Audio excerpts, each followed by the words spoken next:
दिल्ली में केजरीवाल कब आए? 2013 में। देश में नरेंद्र मोदी जी कब आए? 2014 में। और एक और बात बता दें गुरु, एक आपको और बात बता दें कि 2025 में केजरीवाल गए हैं तो कहीं ऐसा ना हो कि 2029 से पहले ही भारतीय जनता पार्टी की सरकार देश से चली जाए। कहते थे कि यमुना साफ कर दीजिए गुरु, लेकिन केजरीवाल जी के कान में जुआ तक नहीं रेंग रही थी। क्या मणिपुर की सरकार गिरने के बाद में देश की सरकार गिरेगी? क्या चंद्रबाबू नायडू और नीतीश कुमार पलटी मारेंगे? दिल्ली में होने वाला क्या है? क्या मणिपुर की सरकार गिरने के बाद में देश की सरकार गिरेगी? क्या चंद्रबाबू नायडू और नीतीश कुमार पलटी मारेंगे? नमस्कार दोस्तों, मैं अनुराग ओझा साहब आपको बता दूं कि दिल्ली चुनाव जीतने के बाद में लोगों के मन में बहुत सारे सवाल उत्पन्न हो रहे हैं। कुछ लोग तो कह रहे हैं कि अब अनुराग ओझा बोलेगा नहीं, और कुछ लोग कह रहे हैं कि सवाल तो सत्ताधारियों से होता रहेगा। मैं आपको बता दूं कि जिस प्रकार से आम आदमी पार्टी की शर्मनाक हार हुई है और भारतीय जनता पार्टी की जीत हुई है, पहले भारतीय जनता पार्टी को जीत की बहुत बहुत शुभकामनाएं और बधाई। दिल्ली वालों, कान खोल कर सुनो, मैं आपको साहब स्पष्ट कर दूं और बता दूं कि दिल्ली में क्या वाकई में प्रधानमंत्री नरेंद्र मोदी जी का जो मैनिफेस्टो था उस पर काम करेंगे प्रधानमंत्री नरेंद्र मोदी जी? क्या वाकई में दिल्ली की जनता जो विश्वास करके नरेंद्र मोदी जी पर विश्वास की है, क्या वाकई में वो सारा काम करेंगे प्रधानमंत्री नरेंद्र मोदी जी? ये सब जानना साहब बेहद ही दिलचस्प है। प्रधानमंत्री नरेंद्र मोदी जी ने बार बार जो वादा किया कि केजी से लेकर पीजी तक शिक्षा जो है वो मुक्त कर दी जाएगी, क्या वाकई में इस शिक्षा मुक्त होने वाली है? क्योंकि मैं आपको बता दूं साहब कि दिल्ली की जनता ने और देश के लोगों ने पढ़े लिखे नेताओं को चुनना हटा दिया है। मतलब लोग चाहते हैं कि अब देश में पढ़ा लिखा नेता ना आए। अवध ओझा सर की हार जो हुई वो भी विषय बहुत ही गंभीर है। ओझा सर की उम्मीद नहीं थी कि वो हारेंगे, लेकिन ठीक है, जो होता है अच्छे के लिए होता है। मैं आपको साफ बताऊं, पेपर लीक दिल्ली में भी शुरू होगा, क्योंकि जिस प्रकार से देश में पेपर लीक हो रहा था, अब दिल्ली का भी बारी है। मैं आपको बार बार साहब बता दूं कि सारी दुविधा प्रतिशत पर है, सच कितना बोला जाए, और गूंगे भी अब हमें सिखा रहे हैं कि सच कितना बोला जाए।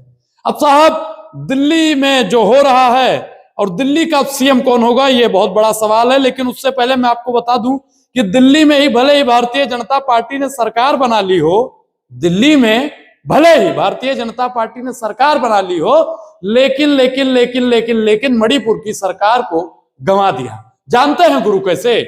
मणिपुर में जो अफरा तफरी हो रही थी आप सब जानते हैं।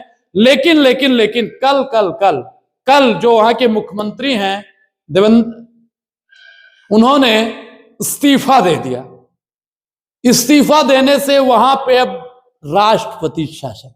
आप सोचिए कि वहां पे जब चुनाव होगा, क्या वाकई में भारतीय जनता पार्टी मणिपुर में सरकार बना पाएगी?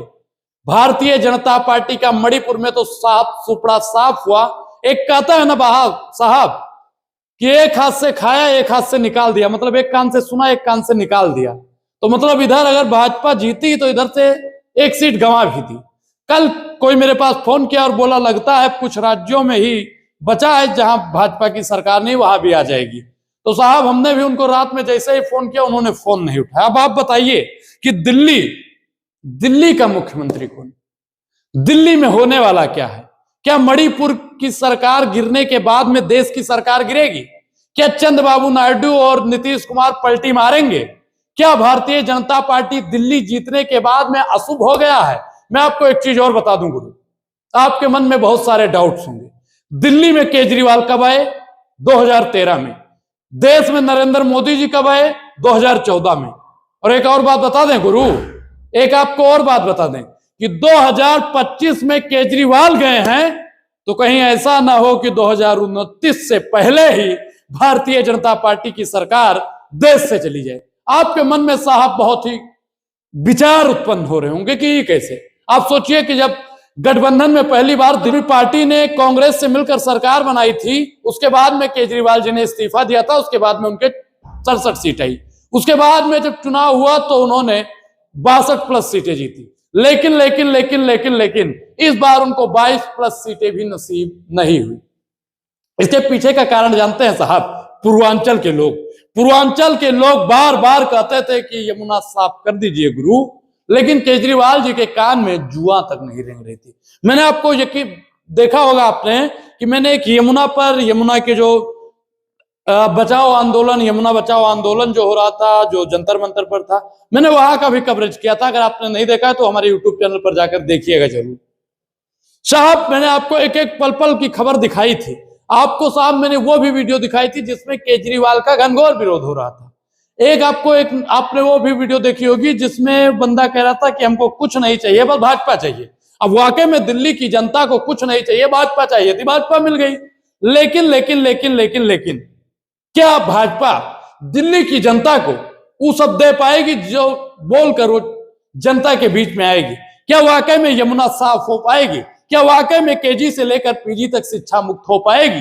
क्या वाकई में महिलाओं को 2500 रुपए उनके खाते में आ पाएगा?